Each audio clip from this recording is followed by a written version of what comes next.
Welcome बच्चों। तो आज हम लोग क्या पढ़ने वाले हैं, डिसोल्यूशन ऑफ पार्टनरशिप फर्म। इसके सारे कॉन्सेप्ट को आज आप लोग सीखोगे, ठीक है। प्रैक्टिकल करने के लिए जो कॉन्सेप्ट की आवश्यकता होती है उसको पूरा का पूरा हम आपको अभी सिखाएंगे, एक बार में पूरा बता देंगे हम आपको, ठीक है जी।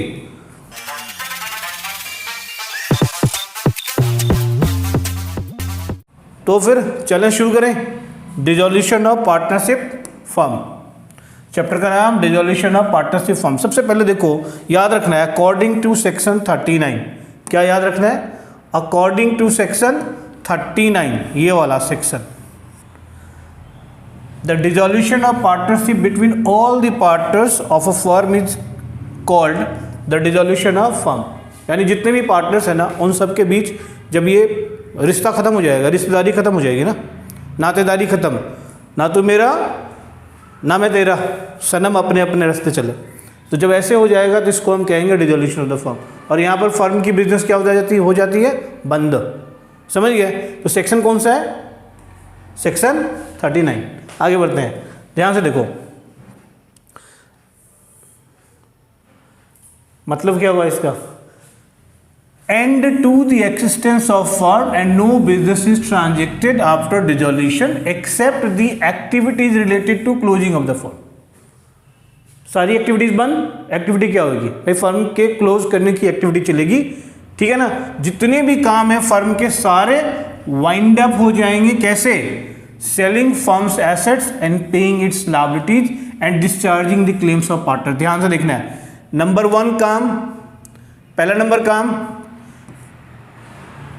नंबर काम सेलिंग फर्म्स एसेट्स, दूसरा नंबर काम पेइंग इट्स लायबिलिटी, और तीसरा नंबर काम जब एसेट्स बेच के लायबिलिटी पे ऑफ करने के बाद अगर कुछ बच गया तो पार्टनर्स आपस में बांट लेंगे, या पार्टनर्स के ऊपर क्लेम है तो पार्टनर्स अपना वो क्लेम दे देंगे। समझ गए। या पार्टनर्स का क्लेम है तो फर्म पार्टनर्स को दे देगी। 3 बातें यहां पर मैंने बताई आपको, नंबर 3 है और 3 बातें बताई, याद रखेंगे आप। अब डिसोल्यूशन फर्म का कैसे कैसे हो सकता है। Dissolution of a firm takes place in any of the following ways. क्या क्या वेज हैं, क्या क्या तरीके हैं, इसको देखेंगे आप लोग। देखिए क्या होता है कि बीच में ना फोन बज पड़ता है। पहला डिसोल्यूशन बाय एग्रीमेंट। ये सारे जो अभी ये बताने वाला हूं ना, ये आपको 1 मार्कर में असर्शन रीजन में आपको पूछेगा, ठीक है ना, MCQ में आपको पूछेगा, याद रखना है। डिसोल्यूशन बाय एग्रीमेंट, एग्रीमेंट हो जाता है, यानी कि विद द एग्रीमेंट में कौन कौन से पॉइंट्स आगे, A और B, with the consent of all the partners, with the consent of all the partners, और in accordance with the contract between the partners. 2 बातें होंगी, या तो सारे पार्टनर का कंसेंट होगा, है ना, अब मामला खत्म हो गया, ठीक है ना, इस बिजनेस का जो भी हमने निकालना था हो गया। अब हमने क्या करना है, सब बैठ जाएंगे, बैठ करके मीटिंग करेंगे, सब कहेंगे भाई बिजनेस बंद कर दे, बहुत ही नुकसान हो रहा है, उसको बोलेंगे with consent of all the partners. अब केस भी यहाँ पर समझ में आ गया। ऐसे केस स्टडी देगा ना आपको, केस स्टडी देगा कि ABC पार्टनर्स है एक फर्म में, सबकी मीटिंग हुई, मीटिंग होकर के सबने निर्णय लिया कि भैया जो है ना बिजनेस को बंद करो क्योंकि बहुत घाटा हो रहा है। तो ये कौन से फॉर्म में किस तरीके से फर्म का डिसोल्यूशन हुआ, तो आप कहेंगे with the consent of all the partners, या यहाँ पर लिखा रहेगा dissolution by agreement, dissolution compulsory dissolution, ऐसे ऐसे 4 ऑप्शंस आपको दिए हुए रहेंगे, तो आप कहेंगे डिसोल्यूशन बाय एग्रीमेंट। अंडरस्टूड। चलिए, इन accordance with contract between the partners, ये ऑलरेडी पहले से कॉन्ट्रैक्ट था, जो आपका एग्रीमेंट था ना, पार्टनरशिप डीड थी, उसके अंदर ये ऑलरेडी पहले से था। दूसरा हो गया compulsory dissolution. A firm is dissolved compulsorily in the following ways। क्या क्या तरीके हैं, कंपल्सरी मतलब होना ही होना है, रोक नहीं सकते इसको। तो पहला क्या हो गया, when all the partners और all but one partner, एक को छोड़ के बाकी सारे, जब सारे पार्टनर या एक को छोड़ के बाकी सारे दिवालिया हो जाते हैं, यानी वो इनकॉम्पिटेंट हो जाते हैं कॉन्ट्रैक्ट साइन करने के लिए। दिवालिया होने का मतलब इनकॉम्पिटेंट हो गए कॉन्ट्रैक्ट साइन करने के लिए, तब तो कंपल्सरी डिसोल्यूशन होगा, होएगा ही होएगा, कोई नहीं रोक सकता। दूसरा, अगर फर्म की बिजनेस इलीगल हो जाए, ठीक है। तीसरा, अगर कुछ ऐसा इवेंट हुआ, पहले वो ठीक था, वो बिजनेस सही था, लेकिन शराब की दुकानें जो है ना बंद करनी पड़ेंगी। बिजनेस पहले ठीक था, सरकार का ऑर्डर आया शराब बिक्री बंद, आज से बंद, ठीक है। तो वो बिजनेस अगर आप चलाते हो फिर भी तो क्या होगा, अनलॉफुल होगा कि नहीं होगा, आपको बंद करना पड़ेगा कि नहीं करना पड़ेगा। तो makes it unlawful for the partners to carry on the business of the firm. For example when a partner who is citizen of a country का एग्जाम्पल है becomes an alien enemy because of the declaration of war with this country and India, ठीक है ना। मान लीजिए किसी के एक पार्टनर है, इसमें ऐसे देखो, मैं तुम और तुम तीनों पार्टनर हो, हुआ क्या, मैं हूँ पाकिस्तानी, तुम दोनों भारतीय, तो तुम दोनों, हमारा देश जो है ना, मैं पाकिस्तानी तुम भारतीय, लड़ाई छिड़ गई तो अब हम हो गए एलियन ना, एनिमी हो गए हम, विदेशी एनिमी हो गए। तब क्या होगा भाई, बिजनेस डिसॉल्व होगा क्योंकि अभी ये अनलॉफुल हो गया कैरी आउट करना। That is it. When all the partners, जब सारे पार्टनर इंसॉल्वेंट हो जाए, दिवालिया हो जाए, या एक को छोड़ के बाकी सारे पार्टनर दिवालिया हो जाए, यानी अब वो कॉन्ट्रैक्ट नहीं कर सकते, उस केस में फर्म कंपल्सरीली वाइंड अप होगा, डिसॉल्व होगा। On the happening of certain contingencies, contingency का मतलब होता है कि कुछ आकस्मिक घटनाएं हो गई, कंटिजेंसीज का मतलब कुछ अकस्मात घटनाएं हो गई। Subject to contract between the partners of firm is dissolve if constituted for a fix term by the expiry of that term, यानी कि ये डिपेंड करता है किसी पर्टिकुलर घटना पे, ये डिपेंड करता है। यानी अब हो गया, फिक्स टर्म के लिए था, फर्म 5 साल के लिए हमने कॉन्स्टिट्यूट किया था, 5 साल खत्म हो गया, खत्म बात। इसको दोबारा मैं बोलता हूँ, भैया इस पार्ट को थोड़ा कट कर देना, अब मैं दोबारा बोलता हूँ, उसको तुम लोग जो है ना एडिटिंग में ठीक कर देना। सब बोल देता हूँ तो ये कर लेते हैं। चलो दोबारा बोलता हूँ। On the happening of certain contingencies, यानी कि पहले से कुछ हमने नियत की हुई थी कि अगर ऐसा होगा तो हमारा फर्म बंद हो जाएगा, ठीक है ना, काम खत्म हो जाएगा। तो पहला हमने दिया कि अगर फर्म कॉन्स्टिट्यूट ही हुआ है, यानी कि बना ही है फर्म फिक्स टर्म के लिए, 5 साल के लिए बना है, ठीक है ना, हमको पता है कि 5 साल तक का ही इसका काम है हमको, तो 5 साल के लिए हमने अपनी पार्टनरशिप फर्म की, 5 साल कंप्लीट हो गया, पार्टनरशिप फर्म खत्म, डिसॉल्व करेंगे। दूसरा हो गया if constituted to carry out one or more ventures, ठीक है, भारत में फैक्ट्री लगाने का था, मैं जर्मन हूँ, तुम जो है ना रशियन हो, तुम इंडियन हो, तो हम तीनों ने मिलकर पार्टनरशिप फर्म बनाई।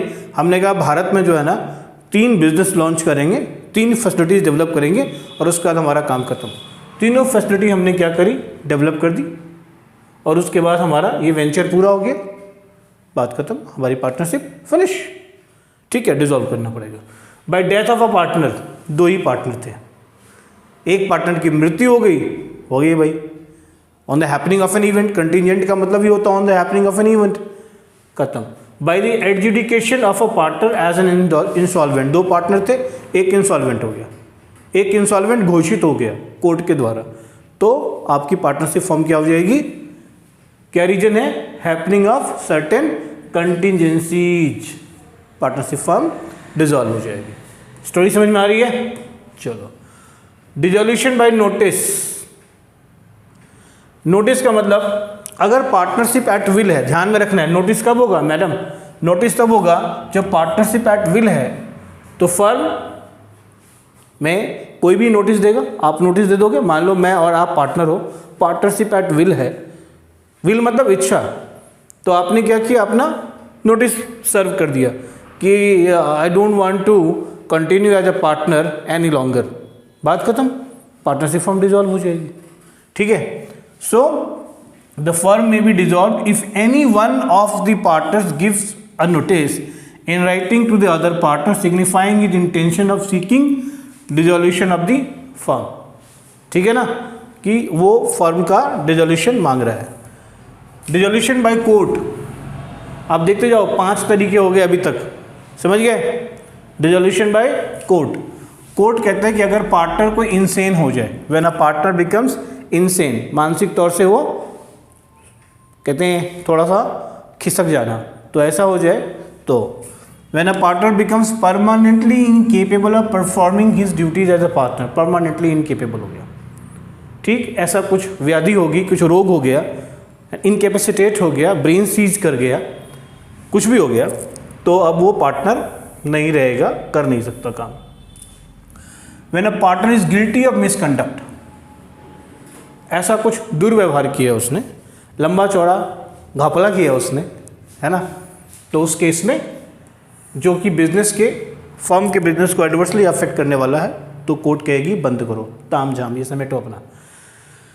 अगर कोई partner any of the partner लगातार जो भी ब्रीच ऑफ पार्टनरशिप एग्रीमेंट करता है, कंसिस्टेंटली पार्टनरशिप का जो एग्रीमेंट होता है उसको वायलेट करता रहता है, तो कोर्ट ऑर्डर देती है कि भैया ई ना चलबो, व्यापार बंद करो, बिजनेस को खत्म करो, डिसॉल्व करो।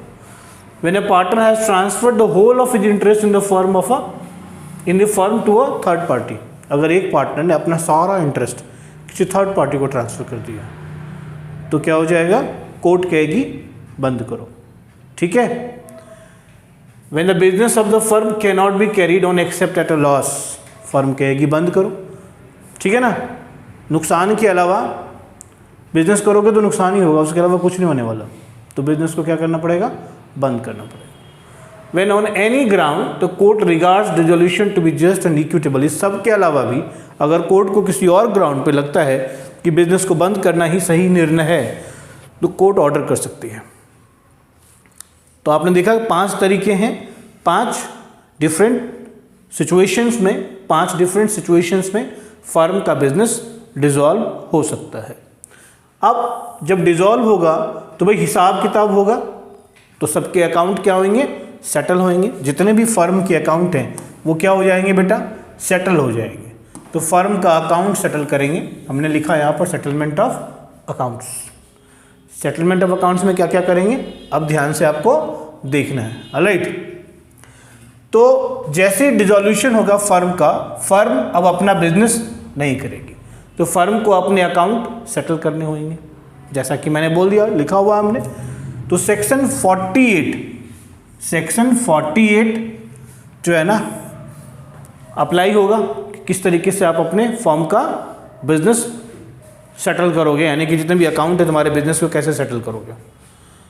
अभी मैंने जब डिसॉल्यूशन की बात कर रहा था मैं तो सेक्शन 39 बोल रहा था, और अब मैं सेटलमेंट की बात कर रहा हूँ तो सेक्शन 48 बोल रहा हूँ। है बड़ी छोटी सी बात, लेकिन कभी कभी आ जाती है तो बहुत दर्द होता है दिमाग में कि यार हमको आता क्यों नहीं है, काश पढ़ लिया होता। ट्रीटमेंट ऑफ लॉस, सबसे पहले हम लोगों ने कहा कि भाई कैसे कैसे क्या क्या करेंगे। लॉस का ट्रीटमेंट क्या करेंगे, कुछ नहीं करेंगे, जो भी पार्टनर से आपस में बांट लेंगे यार, है ना, रेशियो रहेगा, प्रॉफिट शेयरिंग रेशियो। कैसे होगा, first out of profit, loss को सबसे पहले क्या करेंगे, लॉस मतलब डेफिशिएंसीज ऑफ कैपिटल भी, सबसे पहले आप क्या करेंगे, आउट ऑफ प्रॉफिट इसको बांटेंगे, फिर next out of capital of the partners, and finally अगर जरूरी है तो partners individually in their profit sharing ratio. आप देख रहे हो क्या क्या ऑर्डर होगा, ये ऑर्डर याद रखना है, ये जो ऑर्डर है ना ये याद रखना है। सबसे पहले प्रॉफिट से, कोई भी लॉस अगर है सबसे पहले उसको कहाँ से बांटेंगे, कहाँ से सेटल करेंगे, प्रॉफिट से। उसके बाद भी अगर बच गया तो पार्टनर की कैपिटल से, और फिर भी अगर बच गया तो पार्टनर को कहेंगे, चूंकि अनलिमिटेड लायबिलिटी फर्म होती है तो पार्टनर को कहेंगे भैया जा अपने घर से लेके आ, है ना, भैया जा अपने घर से लेके आ, in their profit sharing ratio. Individually का यही मतलब होता है। एप्लीकेशन ऑफ एसेट्स, अब एसेट्स का क्या एप्लीकेशन करेंगे, देखिए ध्यान से देखना है, 4 यहाँ पर भी मैंने लगाया हुए हैं, ठीक है ना। पहला, in paying the debts of the firm to the third parties, यानी कि सबसे पहले काम क्या करेंगे, थर्ड पार्टी का जो कर्जा होगा उसको चुकाएंगे, किससे, एसेट से।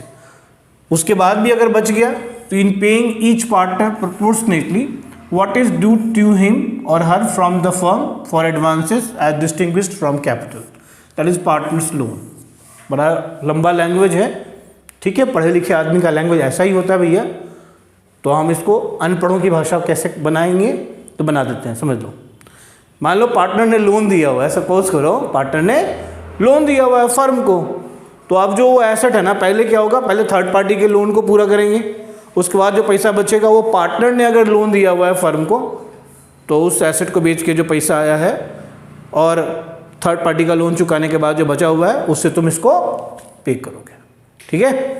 चलो, इसके बाद भी अगर बच गया, ठीक है, तो पार्टनर अपने आपस में बांट लेगा प्रोपोर्शनेटली। प्रोपोर्शनेटली, यानी कि प्रॉफिट शेयरिंग रेशियो में, ठीक है ना, on account of capital. And बाकी जो बच गया, गलत बोल दिया मैंने, तीसरा वाला गलत तरीके से मैंने एक्सप्लेन किया, ठीक है, दोबारा करता हूँ। In paying to each partner proportionately what is due to him on account of capital. तो कैपिटल की अगर कोई डेफिशिएंसी है ना, यानी ऑन अकाउंट ऑफ कैपिटल अगर कुछ है, पहले तो लोन दे दिया पार्टनर का, उसके बाद अगर कैपिटल के अगेंस्ट कुछ बचता है पार्टनर को, तो फिर उसके अगेंस्ट हमने पार्टनर को दे दिया, और उसके बाद भी अगर बच गया तो इन प्रॉफिट शेयरिंग रेशियो हम बांट देंगे। चौथा क्या हो गया, इन प्रॉफिट शेयरिंग रेशियो हम बांट देंगे अगर कुछ ऑन अकाउंट ऑफ कैपिटल देने के बाद भी बच गया तो। ओके, चलिए, private debts and firm debts, ये बहुत ही इंपॉर्टेंट कथा है, इस कथा को समझिएगा आप लोग। Private debts and firms debts, देखिए फर्म कहती है, पार्टनरशिप एक्ट कहती है कि देखो अगर तुम्हारा लोन है, तुमने कहीं बाहर से कर्जा लिया हुआ है, तो पहले तुम क्या करो, अपने कर्जे को चुकाओ, और उसके बाद जो बचता है ना, तो फर्म के कर्जे के लिए कंट्रीब्यूट करो, ठीक है। बस इतनी सी बात इसमें मैंने लिखी हुई है। पहला ये मैंने बोला, सेक्शन 49 क्या कहता है, कहता है कि the property of the firm shall be applied first in the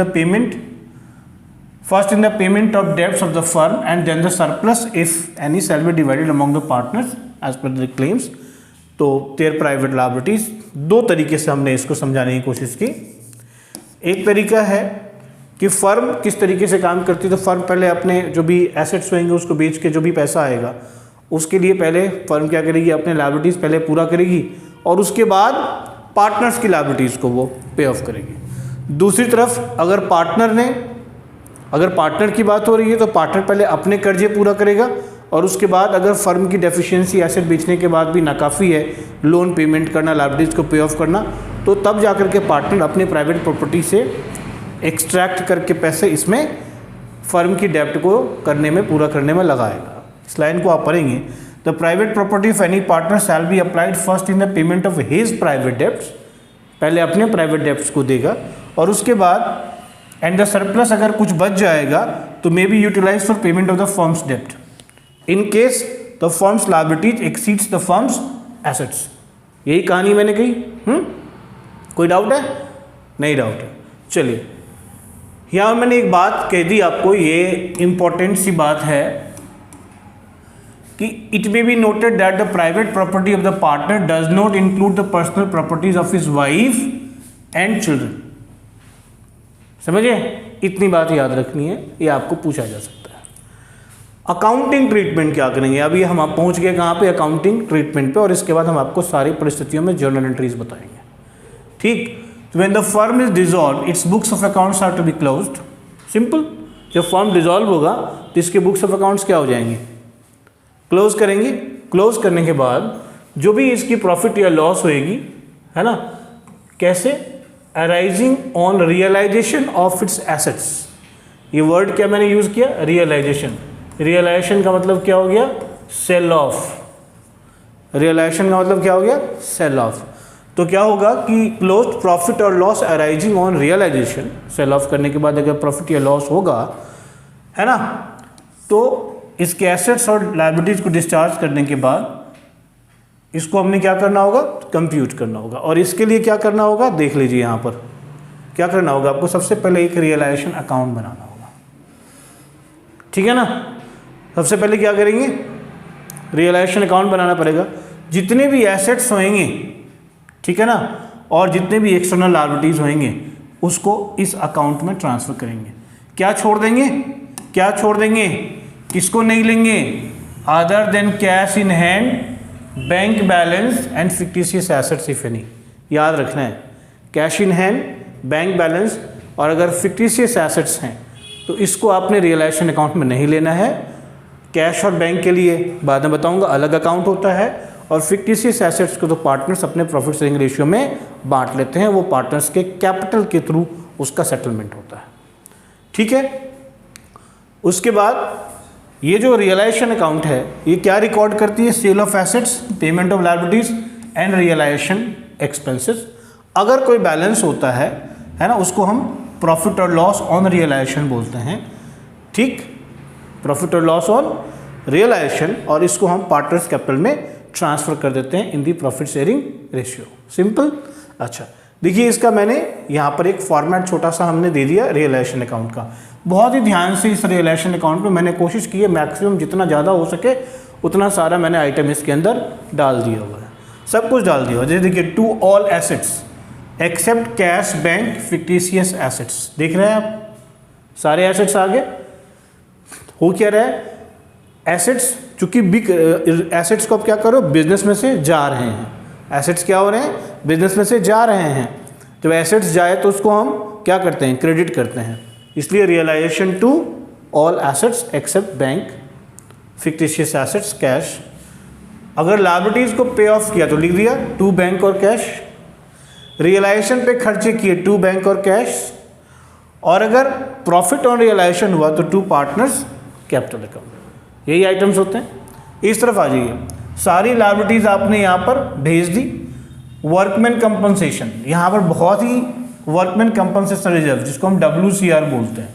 अब देखिए मैंने दो बातें यहाँ पर लिखी, पहला ये दूसरा ये, अगर जो वर्कमैन कंपनसेशन क्लेम है वो अगर कम है WCR से वर्कमैन कंपनसेशन क्लेम WCR से कम है तो पूरा का पूरा वर्कमैन कंपनसेशन क्लेम यहाँ पे आ जाएगा। याद रखना है इस बात को, अगर workman compensation claim workman compensation reserve से कम है तो वर्कमैन कंपनसेशन क्लेम आ जाएगा, और अगर वर्कमैन कंपनसेशन क्लेम बराबर है या बड़ा है WCR से तो WCR यहाँ आ जाएगा। याद रहेगा, ये बहुत ही भयानक सी चीज़ है, इसको याद रखना है। By provision and reserve against assets, अगर कोई एसेट है जैसे इन्वेस्टमेंट है या डेटर है ना, उसके लिए प्रोविजन फॉर डाउटफुल डेट्स आप लिखते हो, वो सब यहाँ पे आ जाएगा। बात समझ में आ रही है? अच्छा, बाय कैश और बैंक एसेट्स अगर रियलाइज हुआ बिका एसेट्स तो यहाँ पे दिख जाएगा। और अगर कोई लॉस हुआ, अगर कोई पार्टनर ने एसेट्स लिया है, होता है ना किसी पार्टनर ने, अब भाई बंदी हो रही है फर्म, ये वाला मेरे को दे दो मैं घर लेके जाऊँगा, मेरे बच्चे खेलेंगे इस पर, तो वो लेके जाएगा तो लिखोगे क्या बाय पार्टनर्स कैपिटल अकाउंट। फिर अगर कोई लॉस होगा तो यहाँ पर हम लोग लिखेंगे। डाउट वाउट होना भैया तो कमेंट में बताना मेरे को। चलिए आगे बढ़ते हैं। अब देखते हैं पार्टनर दूसरा, पहला हमने रियलाइजेशन अकाउंट प्रिपेयर किया, अब दूसरा क्या करेंगे तो पार्टनर्स लोन प्रिपेयर करेंगे और तब पार्टनर्स कैपिटल में जाएंगे। ये ऑर्डर जैसे मैं बता रहा हूँ वैसे ही रहेगा। तो पार्टनर्स लोन अकाउंट क्रिएट करेंगे। अगर पार्टनर ने फर्म को लोन दिया है तो उसका लोन जो है आप पे ऑफ करेंगे जब सारी लायबिलिटीज आउटसाइड की फुल्ली पे कर देंगे, but before payment of capital to the partners. ठीक है, इसलिए पार्टनर्स लोन अकाउंट जो है is not transfer to realisation, इसके लिए अलग लोन अकाउंट क्रिएट करते हैं। ये रहा पार्टनर्स लोन अकाउंट। ठीक है ना। अच्छा, ये भी बात आपको याद रखना है कि it must be noted that loan from the relatives, चाहे उसकी वाइफ हो खुद की या उसकी बेटी हो या उसकी बहू हो, कोई भी हो, उसको एक्सटर्नल लायबिलिटी ही माना जाता है। समझ गए। तो पार्टनर्स के लोन में क्या करेंगे, लोन चूंकि क्या है आपका लायबिलिटी है तो बाय बैलेंस BD आया और यहां पर पे ऑफ कर दिया। तीसरा जो अकाउंट बनेगा वो बनेगा partners capital account. Partners capital account में क्या करो, सारी चीजें यहां पर ट्रांसफर कर दो। क्या क्या चीज मैंने यहां लिखा है वो ध्यान से देखो। सबसे पहले balance BD, partners capital account का जो क्रेडिट बैलेंस है तो यहां पर लिखोगे बाय बैलेंस BD। अगर पार्टनर्स कैपिटल अकाउंट में डेबिट बैलेंस है तो कहां आएगा, यहां पे आएगा। अगर पार्टनर का करंट अकाउंट भी है तो करंट अकाउंट का क्रेडिट बैलेंस है तो यहां दिखेगा, और अगर पार्टनर्स का करंट अकाउंट का डेबिट बैलेंस है तो कहां दिखाओगे, यहां दिखाओगे। ठीक है। अगर मान लो कोई रिजर्व्स है वो सब यहां दिखा दिया, प्रॉफिट शेयरिंग रेशियो में बट गया। प्रॉफिट एंड लॉस का क्रेडिट बैलेंस है, बट गया। समझ गए। अगर प्रॉफिट एंड लॉस का डेबिट बैलेंस है तो यहां पे आ गया। समझ गए। ये फिक्टिशियस एसेट्स हो गया। क्या हो गया, ये फिक्टिशियस एसेट। कोई भी सस्पेंस अकाउंट है, एडवर्टीजमेंट सस्पेंस है, वो सब कहां आ जाएंगे, यहां पे आ जाएंगे। अंडरस्टूड। रियलाइजेशन से अगर किसी पार्टनर ने एसेट लिया है, ठीक है ना, एसेट लिया ना तो वो कहां आ जाएगा, इधर। और अगर किसी पार्टनर ने कोई लायबिलिटी पे की है तो कहां आ जाएगा, इधर। बात समझ में आ रही है। अच्छा, अगर पार्टनर ने लोन लिया है तो कहां आ जाएगा, इधर आ जाएगा। और उसके बाद अगर कोई रियलाइजेशन एक्सपेंस है तो कहां आ जाएगा, इधर आ जाएगा। बात समझ में आ रही है। अच्छा, रियलाइजेशन का लॉस होगा तो इधर लिखेंगे, रियलाइजेशन की प्रॉफिट होगी तो यहाँ आ जाएगा। अब हो गया मामला ख़त्म। अब उसके बाद देखेंगे दोनों तरफ बैलेंस करके, अगर मान लो क्रेडिट वाला टोटल डेबिट से बड़ा हो गया, इसका मतलब सरप्लस है। अगर डेबिट वाला टोटल क्रेडिट से बड़ा हो गया मतलब डेफिसिट है। समझ गए? तो डेफिसिट होगा तो ये लेके आएगा पैसे, कौन लेके आएगा? पार्टनर शैल ब्रिंग इक्विवेलेंट अमाउंट। और अगर इसका सरप्लस हो गया तो फाइनली क्या हो जाएगा? सेटल हो जाएगा उसको पे करके। ये सरप्लस हो गया ना, तो ये हो गया सरप्लस। अगर ये सरप्लस हो गया तो क्या होगा? फर्म क्या करेगी? उसको पे ऑफ करेगी। ठीक है, यहां लिख दिया मैंने, payments to partner in final settlement. Okay, अब लास्ट में बन जाएगा तुम्हारा कैश और बैंक अकाउंट। जितने भी कैश और बैंक अकाउंट के ट्रांजेक्शन तुमने करे सारे यहाँ पर उठा करके डाल दोगे, कुछ नहीं करना। जो बैलेंस है वो यहाँ बैलेंस बीडी ले लो, उसको जितने ही पेमेंट्स करें, तुमको पता ही है सारे पेमेंट इधर आ जाते हैं। ठीक है, जितने ही पेमेंट्स करें सारे पेमेंट कहाँ हो गए? इधर हो गए। इसके लिए तुमको क्या खाक छाननी है? तुमको रियलाइजेशन अकाउंट में जाके देखना है भैया कहाँ कहाँ है, तुमको पार्टनर्स कैपिटल अकाउंट में जाके देखना है, तुमको कहाँ जाके देखनी है? तो पार्टनर्स लोन अकाउंट में जाके देखनी है, और वहाँ से सारे आइटम सीधे यहाँ पे ट्रांसपोर्ट कर दोगे, सीधे ट्रांसपोर्ट कर दोगे। ऐसे ही यहाँ इस साइड में भी सारे उन्हीं दोनों तीनों अकाउंट में से ट्रांसपोर्ट कर दोगे। जो पहला होगा ये होगा बैलेंस बीडी, कहाँ पे रहेगा? एसेट में रहेगा, है ना। कैश या कैश इक्विवेलेंट होगा, कैश एट बैंक होगा, कैश इन हैंड होगा, ये होगा। रियलाइजेशन अकाउंट से एसेट सेल किया, पैसे सारे रियलाइजेशन से आ रहे हैं। पेमेंट कर रहे हो, यहाँ आ गए। रियलाइजेशन एक्सपेंस कर रहे हो, यहाँ आ रहा है। पार्टनर्स को फाइनल पेमेंट कर रहे हो, यहाँ आ रहा है। किसी पार्टनर की डेफिशिएंसी है, पार्टनर दे रहा है, यहाँ आ गया। जब इन दोनों साइड को तुम देखोगे टोटल, तो ये ऑटोमेटिकली तुम्हारा क्या होगा? मैच कर जाएगा। बात समझ में आ रही है? तुम्हारा डिसॉल्यूशन के ऊपर जो क्वेश्चन है 6 मार्क्स वाला बड़ा वाला, वो सॉल्व हो गया, और तुम्हारे आंसर भी करेक्ट है अगर ये मैच कर रहे हैं। तो मैच नहीं कर रहे हैं तो भगवान मालिक है। अब इससे रिलेटेड जर्नल एंट्री देखो, क्योंकि कई बार क्या होता है, ये तो बड़ा वाला क्वेश्चन 6 नंबर में जो है, या तो जर्नल एंट्री के फॉर्म में आता है, यानी तो आपको लेजर्स बनाने के लिए आएंगे, यानी कि अकाउंट बनाने के लिए आएंगे। तो जर्नल एंट्री को भी जानना बहुत जरूरी है। तो 17-18 जर्नल एंट्रीज मैंने यहाँ पर लिखे हुए हैं, तो आपको वो जर्नल एंट्रीज में सिखा देता हूँ और बता देता हूँ। ध्यान से देखो, सबसे पहला है ट्रांसफर ऑफ एसेट्स। क्या करना है? Realisation to asset account, individually डाल देना है। समझ गए? लायबिलिटीज टू रियलाइजेशन, क्लियर है? कोई डाउट है? नहीं। एसेट बेचा, बैंक टू रियलाइजेशन। एसेट किसी पार्टनर ने लिया, पार्टनर्स कैपिटल टू रियलाइजेशन। देखो, अगर बेचा तो बैंक टू रियलाइजेशन, रियलाइजेशन अभी भी क्रेडिट में जा रहा है, और अगर कोई पार्टनर ले गया तब भी रियलाइजेशन किस में जाएगा? क्रेडिट में जाएगा। For payment of liabilities, realisation to bank, liabilities pay off कर दिया। ठीक है। For liabilities which a partner takes responsibility to discharge, अगर किसी लायबिलिटी को कोई पार्टनर पे ऑफ कर देता है, ठीक है ना, तो पार्टनर का capital account, realisation to partners capital account. Payment अगर किया तो रियलाइजेशन टू बैंक कर दिया, लेकिन किसी पार्टनर ने ले ली रिस्पॉन्सिबिलिटी की मैं लायबिलिटी पे ऑफ करूंगा, तो realisation to partners capital account. For settlement with the creditor through transfer of asset, तो यहाँ पर कुछ बातें बड़ी इंपॉर्टेंट मैंने यहाँ पर पॉइंट की हुई है। यहाँ पर देखिए, ये 2 देखिए, ठीक है, ये 2 देखिए। इनफैक्ट 3 सिचुएशंस मैंने यहाँ पर बताए हैं। पहला बताया कि when a creditor accepts an asset in full and final settlement, यानी क्रेडिटर है वो कहता है कि फुल एंड फाइनल सेटलमेंट में एक एसेट ले लिया, तो नो एंट्री, ठीक है, कोई एंट्री नहीं, कोई रिकॉर्डिंग नहीं, कुछ नहीं। लेकिन if the creditor accepts an asset only as part payment of his or her dues, ठीक है ना, पार्ट पेमेंट। यहाँ एक एग्जांपल भी मैंने दिया, एग्जांपल दीजिए, creditor to whom ₹10,000 was due, 10,000 का देना बनता है आपका। उसने ऑफिस इक्विपमेंट बोला कि ठीक है 8,000 का मेरे को ऑफिस इक्विपमेंट दे दो, बाकी 2,000 तो मेरे को कैश दे दो। तो जो ऑफिस इक्विपमेंट वाला है उसके लिए कोई एंट्री नहीं, एंट्री सिर्फ किसके लिए? 2,000 के लिए। क्या लिखा मैंने? Realisation to bank account. देख रहे हो आप, रियलाइजेशन टू बैंक अकाउंट, समझ गए?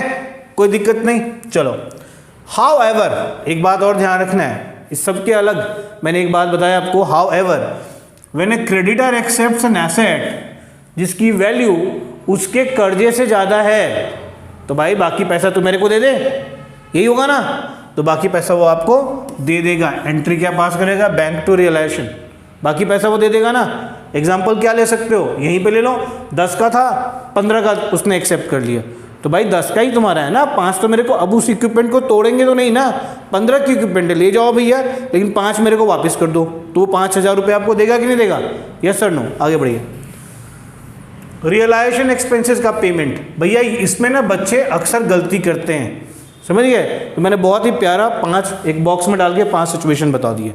अब देखो इस 5 सिचुएशन को ध्यान से देखना है, तुम सब एकदम गौर से देखना, नहीं तो बहुत महंगा पड़ेगा ये, इसमें अक्सर गलती करते हो तुम, और ये एंट्री आती है, इसलिए इसको ध्यान से देखो। कुछ नहीं, सिंपल लॉजिक है, याद करने की जरूरत नहीं है, लॉजिक की जरूरत है। मान लो realisation expenses borne and paid by the firm, firm ही बियर करती है, यानी फर्म नहीं की रिस्पॉन्सिबिलिटी है और फर्म ही पे करती है, तो क्या बनता है? कुछ नहीं होता, रियलाइजेशन टू बैंक कर दो, सिंपल, तो रियलाइजेशन टू बैंक। अच्छा, यानी 2 बातें ध्यान में रखनी है, बियर और पेड, बियर और पेड। जिम्मेवारी तेरी बनती है, पे मैं करता हूँ, है ना? तो मेरे को तुम वापस दोगे कि नहीं दोगे? तो उसका रिकॉर्ड करोगे कि नहीं करोगे? याद रहेगा ना? बस देखो, where realisation expenses borne by the firm but are paid by the partner. भाई बियर कौन करना था? फर्म को। पे कौन कर रहा है? पार्टनर। तो जहां पर तुमने लिखा हुआ है टू कैश, तो वहां तूने क्या लिख दिया? To concern partners capital account कर दिया, रिकॉर्ड कर दिया ना कि भाई पार्टनर दे रहा है तो भाई पार्टनर को तो तू वापस करेगा ना, तो realisation to concern partners capital account. Realisation expenses bear और पे सेम पार्टनर करता है। भाई मैं ही बियर करता हूँ, मैं ही पे करता हूँ, मेरे को कुछ मिलेगा क्या किसी से? नहीं, मैं अपना बियर करता हूँ, मैं पे करूँगा तो मैं पे कर दूंगा, बात खत्म। कोई एंट्री रिकॉर्ड वगैरह का कोई मसला है यहाँ पे? कोई रिकॉर्ड का मसला नहीं है। चलो, तो यहाँ पर कोई एंट्री नहीं होगा, तो पूछेगा कौन सी ऐसी सिचुएशन है जहाँ पर रियलाइजेशन के एक्सपेंसेस की कोई एंट्री नहीं होती? हेलो, ऐसी कौन सी सिचुएशन है जिसमें रियलाइजेशन के एक्सपेंसेस का पेमेंट होता है लेकिन एंट्री नहीं बुक्स अकाउंट में होती है? कौन सा होता है? जब when it is borne and paid by the same partner. ये भी एक क्वेश्चन है, उल्टा करके पूछा आपको। Got it? Now when any partner agree to carry out dissolution for an agreed remuneration including realisation expenses. ठीक है ना? मैंने कहा मेरे को एक रेम्युनरेशन दे दो, मैं अपना कर लूंगा, ठीक है ना? तो मेरे को रेम्युनरेशन भी दे दिया, उसमें रियलाइजेशन एक्सपेंसेस भी हैं, तो फर्म ने तो दे दिया ना, तो realisation to concern partners capital और capital account. Now when realisation expenses are borne by partner and paid by the firm. Bear मैं करता हूँ, पे फर्म करती है, तो फर्म मेरे से लेगी कि नहीं लेगी? लेगी कि नहीं लेगी? मैं क्या लिखूंगा? Concern partners capital account to cash और बैंक अकाउंट, है कि नहीं है? तो उतने से पार्टनर कैपिटल क्या हो जाएगी? घट जाएगी कि नहीं घट जाएगी? बताओ, समझ में आ गई बात? ये बहुत ही महत्वपूर्ण मुद्दा होता है, यहाँ बच्चे बहुत परेशान होते हैं बेचारे। तो realisation of an unrecorded assets including goodwill आपने समझ लिया, सेटलमेंट ऑफ अनरिकॉर्डेड लायबिलिटी। अच्छा, मान लीजिए अगर प्रॉफिट होता है, रियलाइजेशन में प्रॉफिट होता है, तो क्या हो जाएगा? प्रॉफिट हुआ तो realisation to partners capital account, और अगर लॉस हुआ तो पार्टनर्स कैपिटल टू रियलाइजेशन। अगर एक्यूमुलेटेड प्रॉफिट है form in the form of reserve और जनरल रिजर्व, तो सीधा सीधा पार्टनर्स कैपिटल अकाउंट में उसके प्रॉफिट सेलिंग रेशियो में डिस्ट्रीब्यूशन हो जाएगा। कोई फिक्टिशियस एसेट्स है तो वो भी ऐसे हो जाएगा, अभी अभी हमने आपको पार्टनर्स कैपिटल अकाउंट में करके दिखाया। अच्छा, for payment of loans due to partner, तो partners loan to bank, simple. For settlement of partners account, यहाँ देखना है 2 सिचुएशंस मैंने किया, और ये तीसरा एक बहुत ही हाईलाइट किया मैंने स्टार मार्क लगा करके। तो ध्यान देना है कि अगर पार्टनर का कैपिटल डेबिट बैलेंस दिखाता है, बॉस पार्टनर का कैपिटल डेबिट बैलेंस दिखाता है, इसका मतलब है कि पार्टनर को पैसे लेके देने होंगे फर्म को, तो लिखेगा बैंक टू पार्टनर। मैंने कहा डेफिशिएंसी अगर हो तो bank to partners capital account, और अगर सरप्लस हो तो partners capital to bank account. Story समझ में आ रही है? अब मैंने यहाँ पर बड़ी सिंपल सी चीज लिखी, मोटे मोटे में क्या लिखा है पढ़ेंगे आप लोग। It may be noted that the aggregate amount finally payable to the partners, finally जो पार्टनर्स को एग्रीगेट अमाउंट पेएबल है, must equal to the amount of available in bank and cash accounts. यानी वो उतना जरूर होना चाहिए जितना बैंक है, बैंक में पैसे हैं, और जितना आपके पास में कैश है। So all accounts of firm are closed in case of dissolution, सारे अकाउंट क्लोज हो जाते हैं। अब यहां पर एक बात मैंने बताया कि अगर पार्टनर का करंट अकाउंट है, बैलेंस शीट था उसमें करंट अकाउंट में दिख रहा था, तो करंट अकाउंट का अगर डेबिट बैलेंस दिख रहा था, ठीक है ना, तो क्या करेंगे? Partners capital to partners current account कर देंगे, partners capital to partners current account कर देंगे, पार्टनर्स कैपिटल की डेबिट वाली साइड में उसको दिखा देंगे, और अगर क्रेडिट बैलेंस है तो partners current to partners capital account कर देंगे। वर्कमैन कंपनसेशन रिजर्व के बारे में मैं अभी पीछे बता रहा था रियलाइजेशन के अंदर, तो no liability arises against WCR, अगर कोई लायबिलिटी नहीं है तो सारा का सारा रिजर्व पार्टनर्स कैपिटल को ट्रांसफर हो जाएगा। स्टोरी समझ में आ गई? कोई लायबिलिटी नहीं है। अगर लायबिलिटी है, क्लेम लेस देन WCR है, तो WCR to partners capital to realisation, जितनी है उतनी रियलाइजेशन में चलेगी, जो बच गई वो पार्टनर्स कैपिटल में चली गई। स्टोरी समाप्त। क्लेम अगर ज़्यादा हो या बराबर हो WCR के, तो WCR टू रियलाइजेशन, सिंपल, सारा WCR रियलाइजेशन में हो जाएगा। Loan by firm to partner, अगर पार्टनर ने फर्म को लोन दिया, loan by firm to partner, अगर पार्टनर ने फर्म ने पार्टनर को लोन दिया तो partners capital to loan to partners account. कुछ और स्थितियां देख लीजिए। मान लीजिए आपको एसेट्स रियलाइज करने को एसेट्स दे देता है, एसेट से आपको अगर कोई लायबिलिटी है जिस लायबिलिटी की रियलाइजेशन की वैल्यू नहीं दी हुई है, ठीक है ना, कोई लायबिलिटी है कि in case realisation value of liability is not given,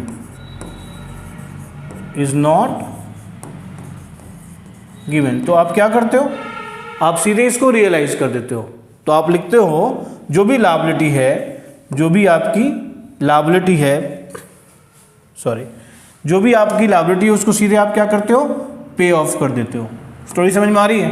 book value पे ऑफ कर देते हो। क्या कर देते हो आप? बुक वैल्यू पे ऑफ कर देते हो। बुक वैल्यू जो लायबिलिटी की होती है वो उतना आप पे ऑफ कर देते हो, बुक वैल्यू पे ऑफ कर देते हो। और एंट्री क्या पास कर देते हो भाई साहब? एंट्री पास करते हो रियलाइजेशन टू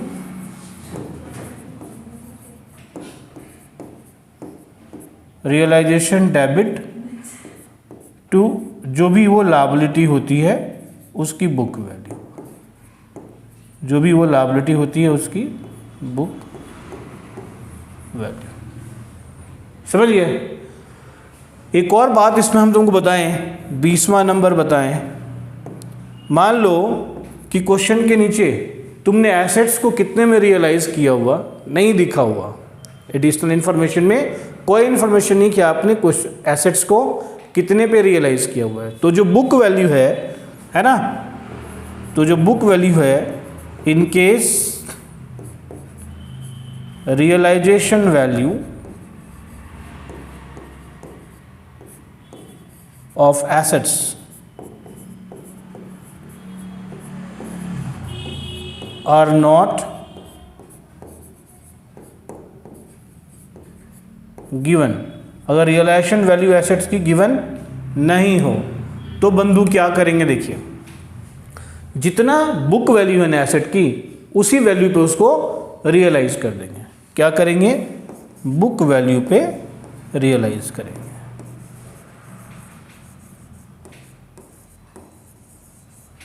समझ गए? एंट्री क्या पास कर देंगे? Bank debit to realisation.